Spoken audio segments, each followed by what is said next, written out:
Yeah, so Devil I Know is kind of an odd one out on the record in that it wasn't written in Stockholm originally. It wasn't written with the Cape God, let's call it landscape in place. It was written as a pitch song in a really difficult session, actually. One of the most difficult writing sessions I've ever been in that it just like nothing was coming out.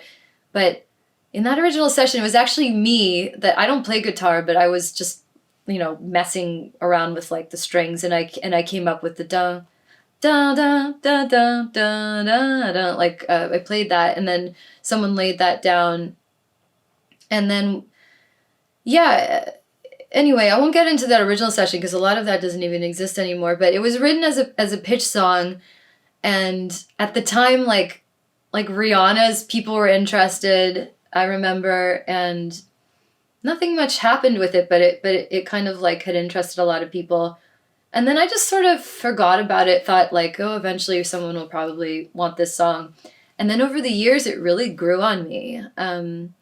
And once I think I had like, 10 songs together for Cape God, but I felt like it was missing something flavor wise. And I felt like Devil I Know really filled that void. And so I took it. I mean, Oscar Gore, as the producer, built the whole track up from the ground. Like it was no stems or anything. It was completely from scratch. And I completely rewrote the verse lyrics. I think originally it was more about addiction, like like even to the point where like red wine was in the lyric. And for me, the song within the context of my life and within the context of Cape God is more about battling your inner demons, like battling yourself, really. And so that's kind of the route that I took with the lyrics. You tell me, eat the whole cake, it's what I deserve. Every time I take your lead feels like a curse. And every time I try to stop feels even worse. So but that's all directed sort of inwardly. Yeah, that's really all I have to say about that. It's pretty straightforward, I think. I didn't know that that was what that song was about, having listened to it a bunch. No? Yeah. I could scream somebody help me out, but the wicked one is me. I mean, that's like really where you sort of have that concept like nailed in. I do sing Devil I Know a little differently than I sing a lot of the other songs. Like tonally, Cape God, I put it in a lower part of my voice.